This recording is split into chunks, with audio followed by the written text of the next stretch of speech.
Turning now to the issue of national security, my guest tonight has created a firestorm in Washington over what he says is a cover-up of vital pre-9/11 intelligence. It is the highly classified AbleDanger program, and it identified Mohammed Atta and 3 other 9/11 terrorists as members of an al-Qaeda cell in Brooklyn, New York, more than a year before the attacks. Congressman Curt Weldon says the man who blew the whistle on this intelligence, Lieutenant Colonel Anthony Shaffer, is now the subject of a smear campaign by the Defense Intelligence Agency. Congressman Weldon blasted the D.I.A. in a fiery speech on the House floor just last night. This is an attempt to prevent the American people from knowing the facts about how we could have prevented 9/11, and people are covering it up today. And they're ruining the career of a military officer to do it. And we can't let it stand.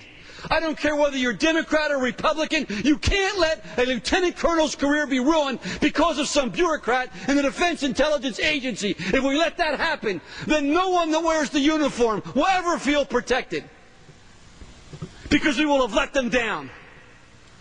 Congressman Weldon joins us now from Capitol Hill. Congressman, what prompted your call for an immediate investigation? Lou, this is so outrageous it makes me sick to my stomach. As a loyal member of the Armed Services Committee supporting our military for 19 years, the intelligence agency took away Tony Shaffer's security clearance.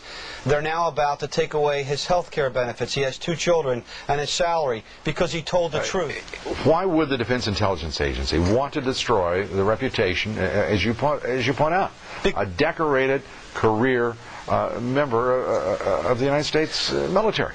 Lou, when the story is told, when the AbleDanger story comes out, there's going to be embarrassment all over the place. The Defense Intelligence Agency, spending hundreds of millions of dollars, could not do what a 20-member special team did in identifying, through data mining, Mohammed Atta and the Brooklyn cell 1 year before 9/11. Those D.I.A. officials are still in the agency. They're still there working, and they don't want Tony Shaffer to tell the truth. They don't want Commander Scott Philpott to tell the truth, because they're then going to have to answer the question, why did you ignore this? Why did you not take appropriate steps? Why did this information not be passed to the FBI? Louis Freeh this past Sunday said on Meet the Press that if he'd had the AbleDanger information, the FBI could have stopped the hijackings. That's Louis Freeh saying that this past Sunday.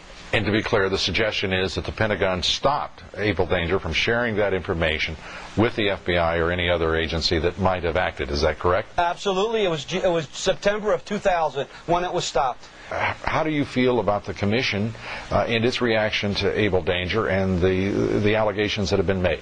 I'm convinced the commissioners themselves were never briefed. But what I have found out is that Scott Philpott, an Annapolis grad, who voluntarily went in and briefed a 9/11 Commission staffer in July of 2004, told the 9/11 Commission staffer about AbleDanger. That 9/11 Commission staffer made a decision not to brief the commissioners. That 9/11 Commission staffer was working for Jamie Gorelick, who was a member of the Commission, who wrote the famous memo that said they could not transfer information between the military and the FBI.